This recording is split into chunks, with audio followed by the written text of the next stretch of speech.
Hi guys, thanks for joining my channel. Today is like super special because it's the first time I've actually done an unboxing on YouTube. So bear with and hopefully it all goes and runs smoothly. I've been sent this deck to review by Union Square and Co, which is the old Sterling books. It's a new deck that's recently, I think it's in the market, or I'm not sure whether it's out in the next couple of weeks. What's exciting is I haven't even opened the box. I haven't took the seal off it or anything, so I wanted to show you guys as I went through the cards as well.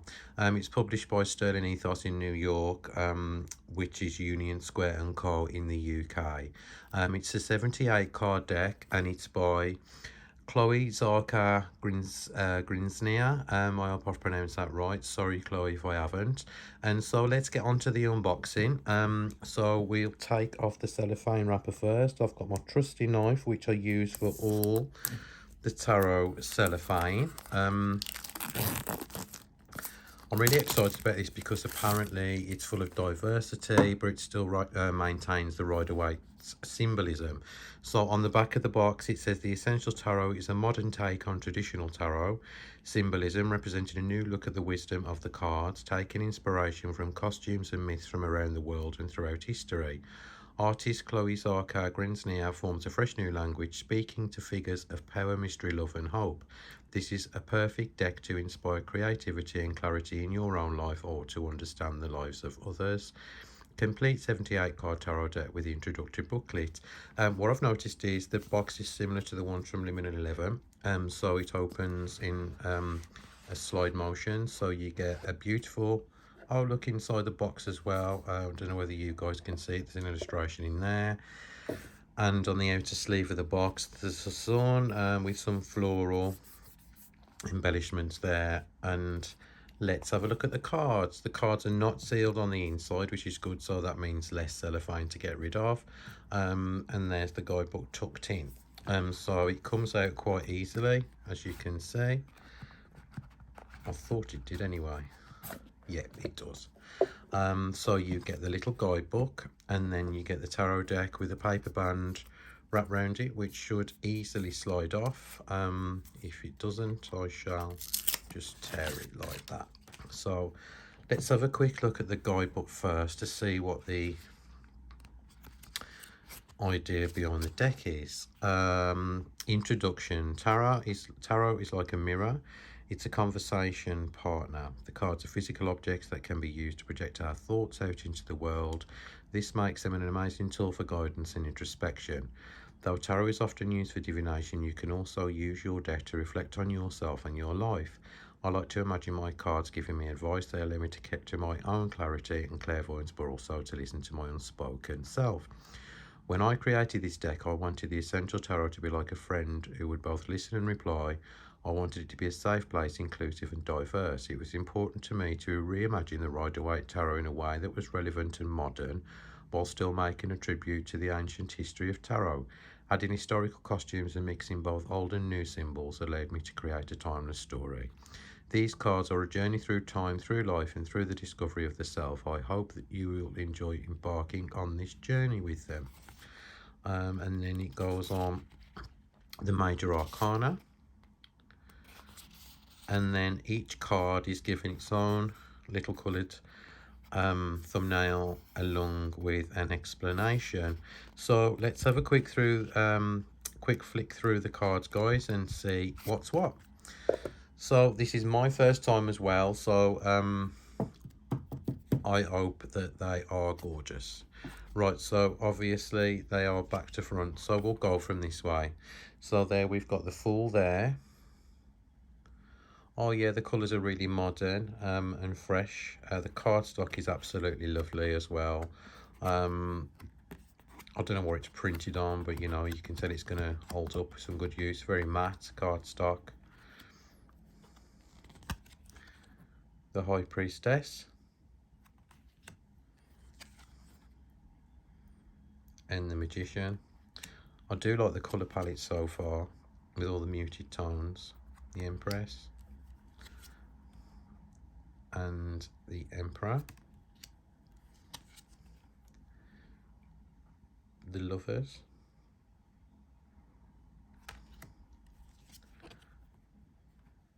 Oh, the Lovers and the Devil have got the same illustrations.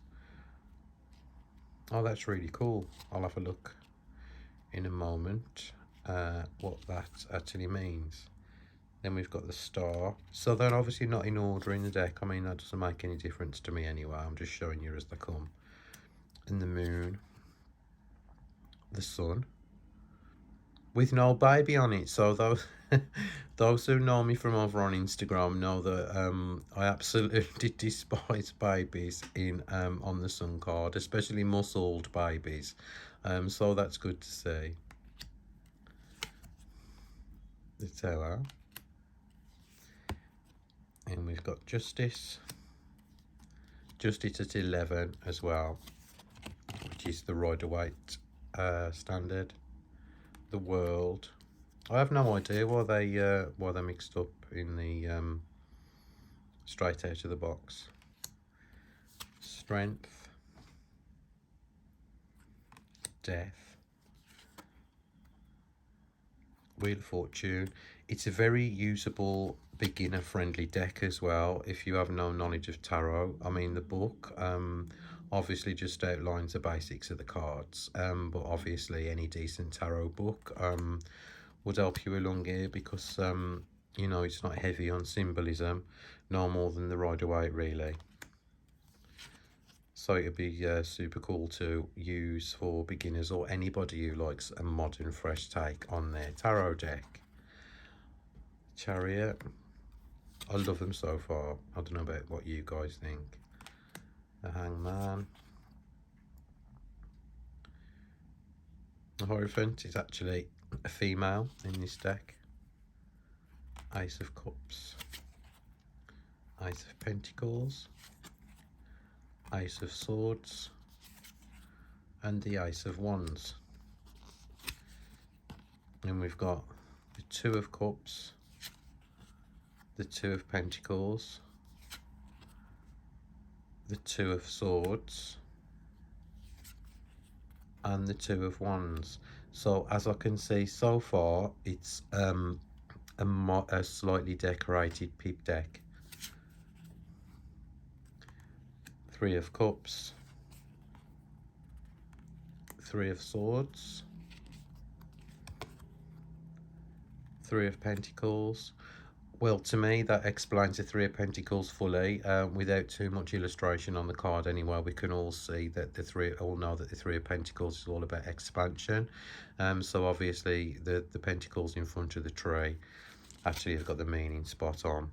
Three of Wands as well. There you can see the distance, what you can normally see in the standard Rider-Waite with a figure standing at the shore.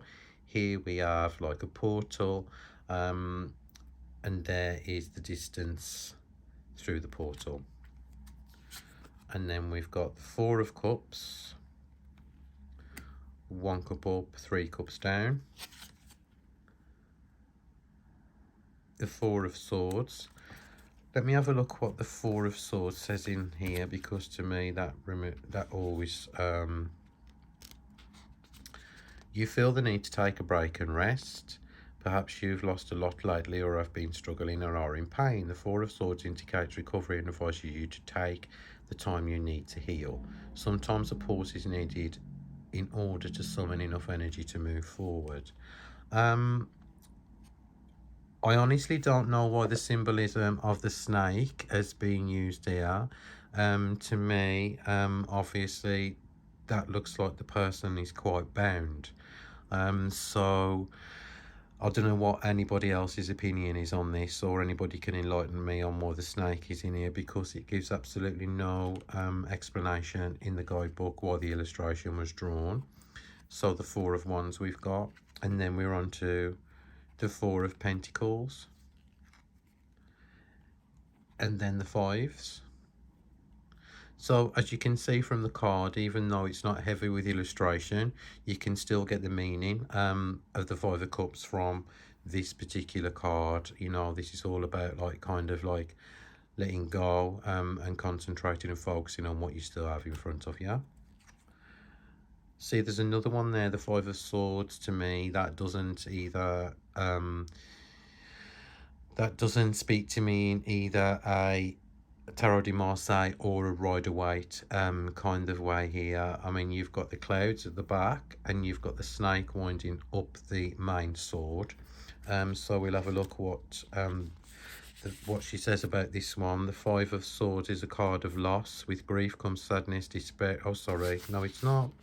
Let me start again, Martin. That was the Bloody Cups. 2, 3, 4, 4. Five of Swords is a card of battle and conflict.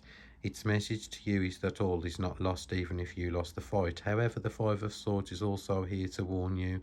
If you wish to win at all costs and continue a fight that's already over, it will only result in anger and loss. See, you know, as I said, I'll take back what I said in the beginning about it being a beginner's deck. I've got no problem at all with pip decks. I absolutely love the Tarot de Marseille. That's what I read with personally. But this isn't kind of like giving any meaning here to either fighting or loss or anything like that. So you make your own minds up, guys, on that one. The six of swords. Yep, Six of Swords. No, Five of Swords, sorry. Five of Pentacles. See, some of the cards are absolutely brilliant with giving meanings out in an intuitive way, but others not so. Like this one, Six of Cups. Obviously, this shows the stages from beginning to end. That one, however, is more or less a traditional meaning, and so is that one. And so is that one too. And then you got the Seven of Cups, yeah. The Seven of Swords, yeah, that kind of makes sense. Seven of Wands also does. Seven of Pentacles, if you didn't actually know any base meanings of the tarot, let me just close this curtain slightly because of the lighting. If you didn't have any base meanings of tarot knowledge, I think you would struggle here to actually know what that meaning is of the cards. The Eight of Cups, the Eight of Swords, Eight of Wands, Eight of Pentacles, Nine of Cups, Nine of Swords.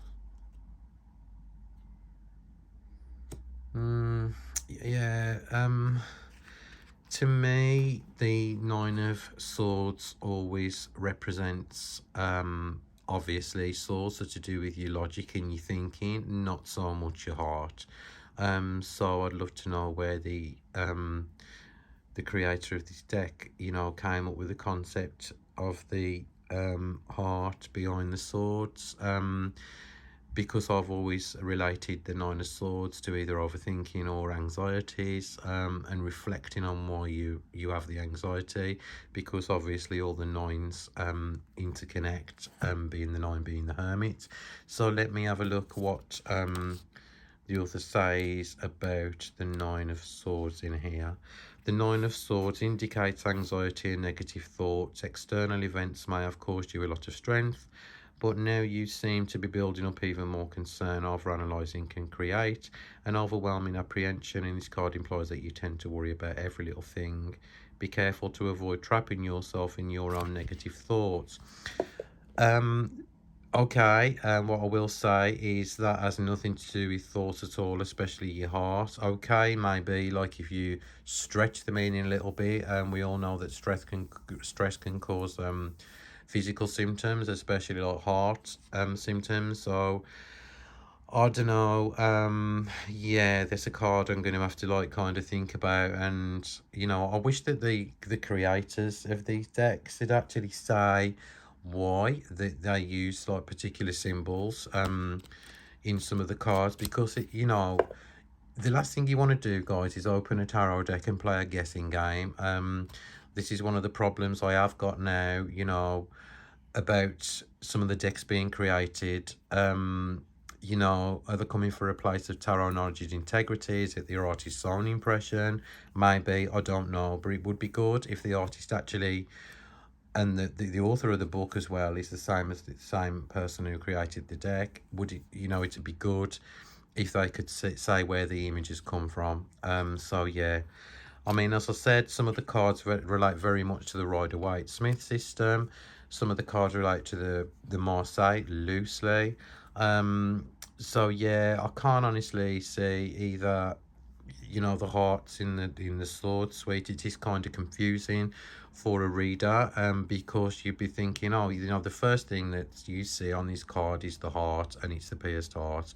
Normally you see that on a Rider-Waite-Smith on the 3, so I can't understand obviously why she used the heart in the deck, which she has.